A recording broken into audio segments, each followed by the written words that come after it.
Opa pessoal, tudo bem? Sejam bem-vindos a mais uma aula do nosso treinamento em técnicas de invasão, onde nós vamos aprender um pouco sobre gerenciando serviços, ou seja, gerenciamento de serviços no Linux, ok? Então, o que seriam serviços? Basicamente, serviços são responsáveis pela execução de um determinado programa. Todo sistema operacional tem serviços rodando, tá? No Linux, por exemplo, se você vai acessar um SSH, certo? Um Secure Shell, se você vai acessar um Apache, se você vai acessar qualquer outro tipo de programa, certo? Existe um serviço por trás, rodando para que ele tenha a sua execução correta, ok? Então, os serviços, ele basicamente funciona dessa forma, tá, pessoal? Nós vamos ver na prática como funcionam os serviços, como é que a gente pode manipular eles. Mas, por hora, a teoria dele é que ele é responsável pela execução de um determinado programa. Se um programa não consegue executar corretamente, é porque aquele serviço não foi startado, não foi configurado corretamente e possivelmente esse programa não irá subir devido a esse problema, ok? Nós vamos falar também sobre o gerenciador de serviços, ok? Chamado o systemctl. O systemctl, pessoal, ele é responsável pelo controle de estado do sistema e do gerenciador de serviços systemd, tá?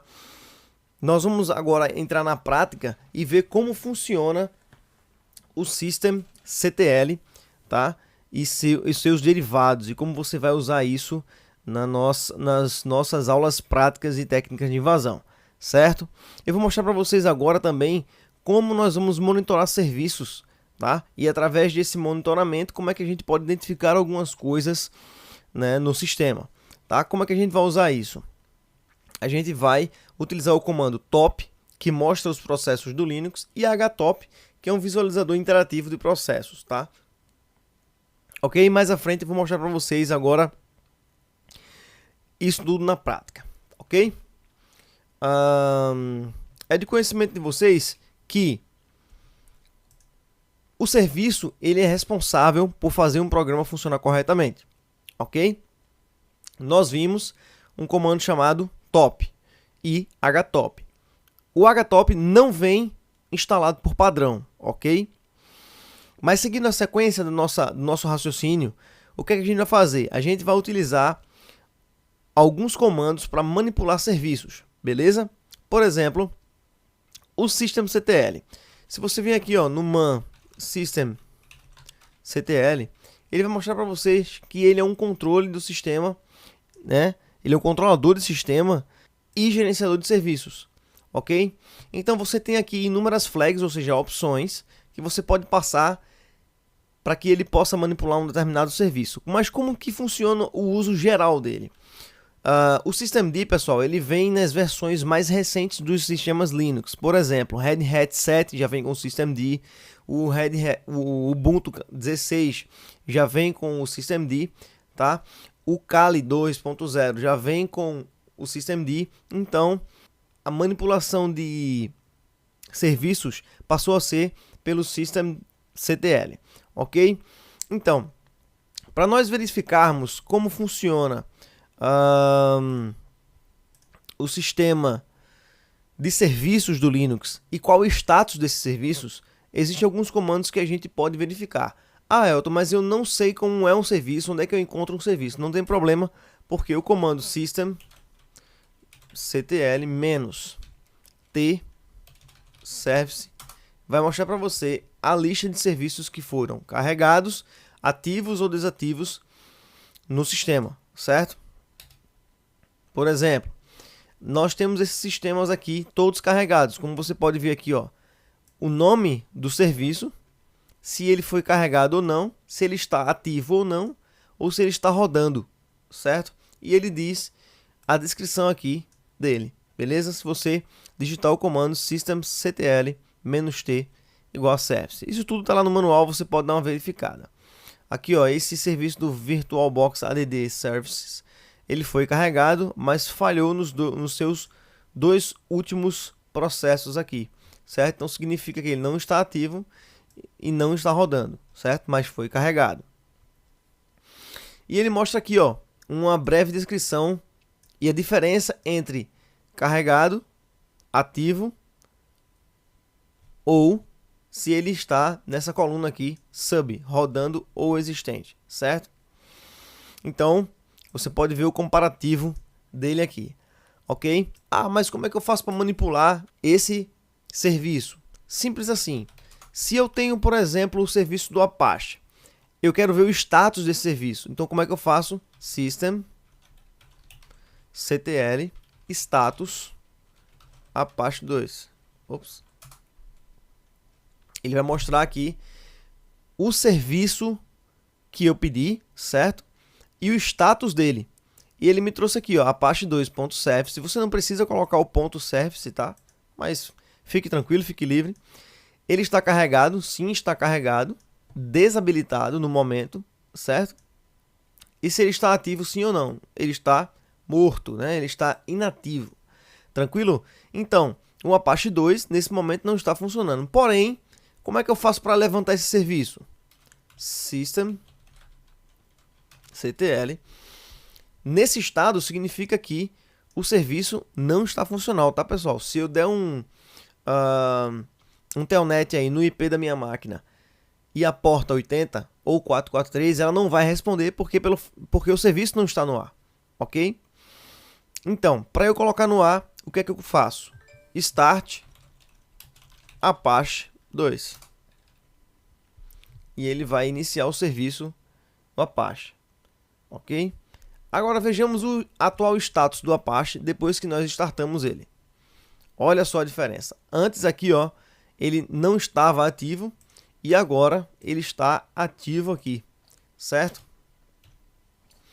E ele pode mostrar aqui, ó, que está como Active Running, já está rodando, beleza? Show de bola. Isso é manipulação. Ah, mas agora eu quero parar o serviço. Como é que eu faço para parar o serviço? Simples. Da mesma forma que você iniciou o serviço, você para o serviço. Aqui está como status, aqui start. Como é que faz para parar? Como é que faz para parar? Stop. O serviço está parado. Vamos ver o status novamente. Pronto. Serviço inativo, morto. Ok?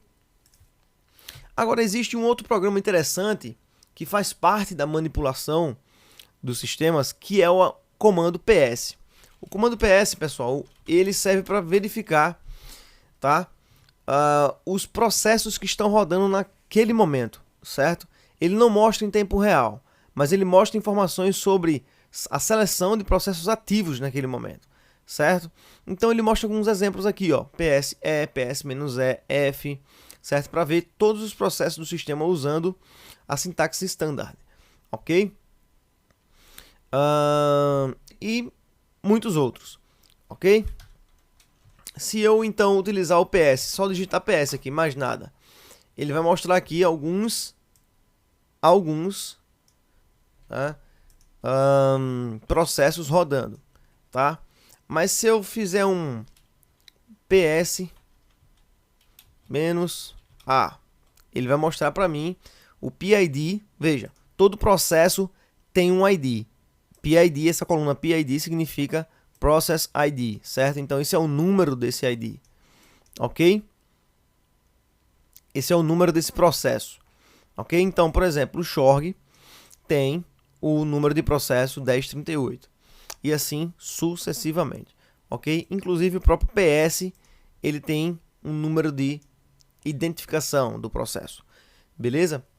Se eu colocar aqui "-u", ele vai mostrar para mim mais completo, como por exemplo, uso de memória CPU, o nome do usuário que está usando, certo?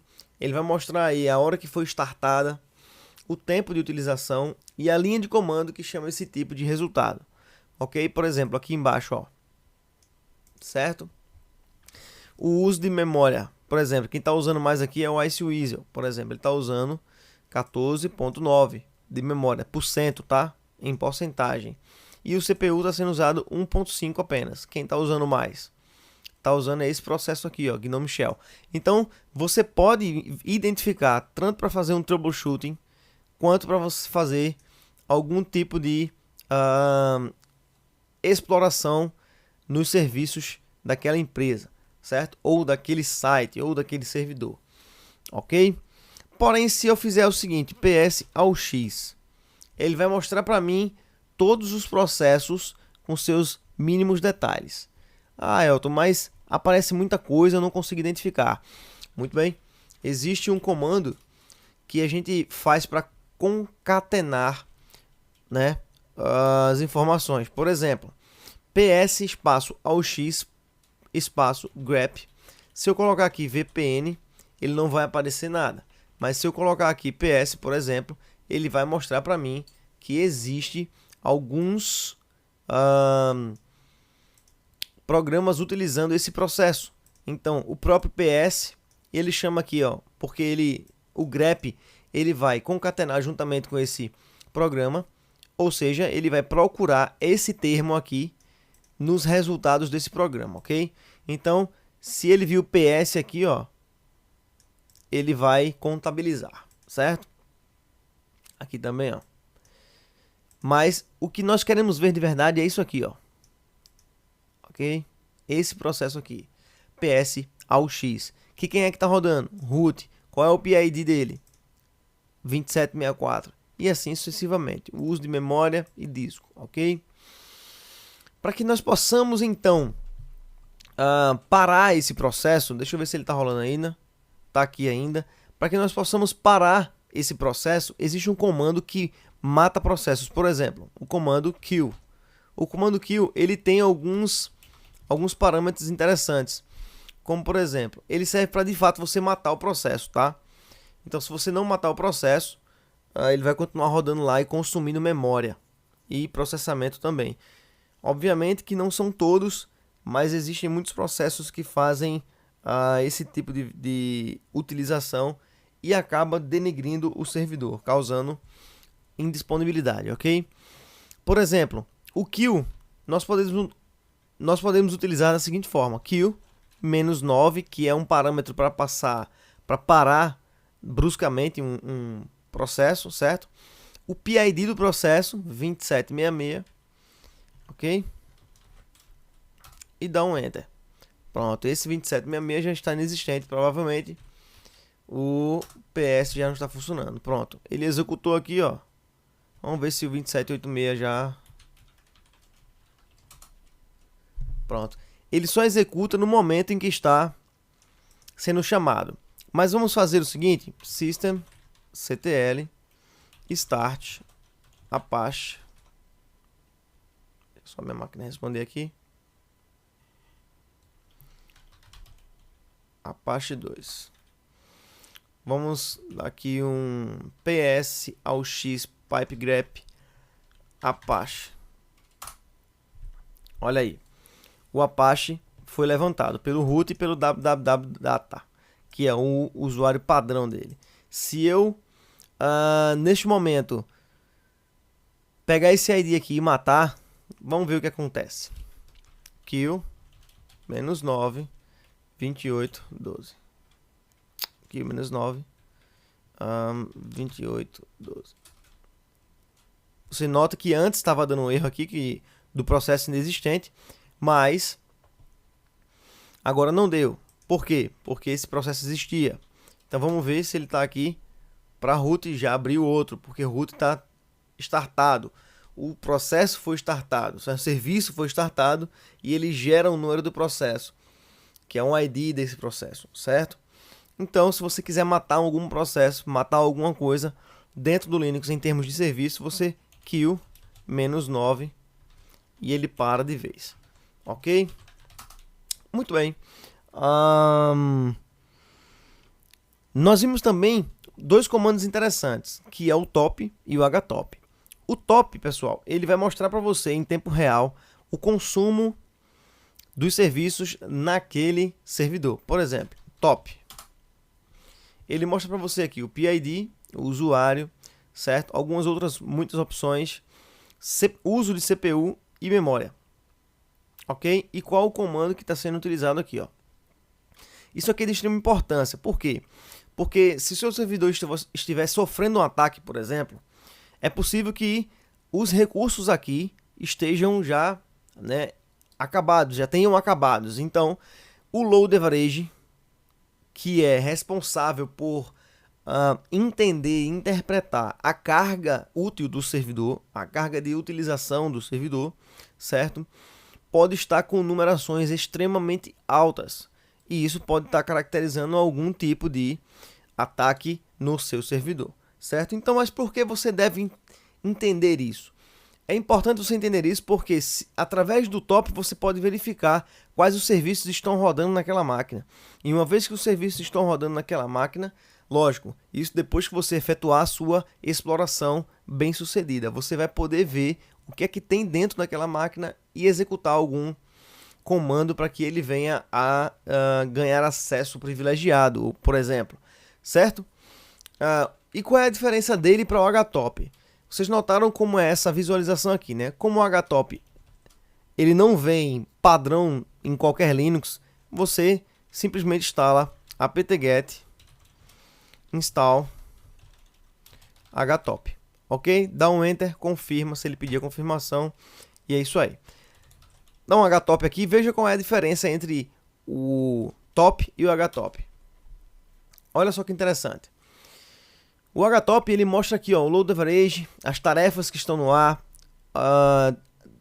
há quanto tempo ele está ligado e o uso de memória, certo? Tem 2 GB de memória, tem aqui a memória swap, que está aqui embaixo, ó, e aqui a memória dele que está sendo utilizada, certo? Isso aqui é o processamento, aqui está o load average dele. Para maiores informações, dê uma pesquisada sobre o load average, que é de extrema importância para o seu entendimento, ok? E aqui no HTOP você pode ver também o PID, você pode ver outras informações como CPU, memória, o uso, e é de extrema importância você estar sempre de olho nisso, para que você não caia despercebido, ok? E o nome do comando que está utilizando essa quantidade absurda de memória e de processamento, ok? Então, você pode estar utilizando esses artifícios para você checar e fazer um troubleshoot no servidor. De repente você é chamado para fazer uma consultoria e uma máquina sofre um ataque. A primeira coisa que você tem que ver, se conseguir acesso a ela, é ver se o load average está alto. Esse resultado aqui, ó. Certo? Se esse resultado estiver alto demais, existe alguma coisa errada nessa máquina. E é preciso verificar. Ok? Então, pessoal, vocês notem que a manipulação de serviços, você parar um serviço, você levantar um serviço, não é demasiadamente difícil. Basta você digitar system, vou colocar aqui comando, espaço, serviço, certo? Ou seja, se eu colocar systemctl, status, stop, start, reload e o nome do serviço, ele vai funcionar, ok? Ele vai levantar o serviço, ele vai fazer aquilo que você desejar com que ele faça. Ok, pessoal? Bom, eu espero que vocês tenham gostado das nossas aulas, certo? Desse modo 4, que é bastante importante para o seu conhecimento, tá? Que vai ser necessário lá na frente no nosso curso. Ok, pessoal? Qualquer dúvida, entre em contato conosco, mande um e-mail para nós ou entre na tribo.guardiweb.com.br e acessa lá, se cadastra lá também e vai ter um conteúdo excelente com a comunidade da GuardiWeb e do Técnicas de Invasão. Ok, pessoal? Então eu espero que vocês tenham gostado. Fiquem conosco. Até a próxima aula.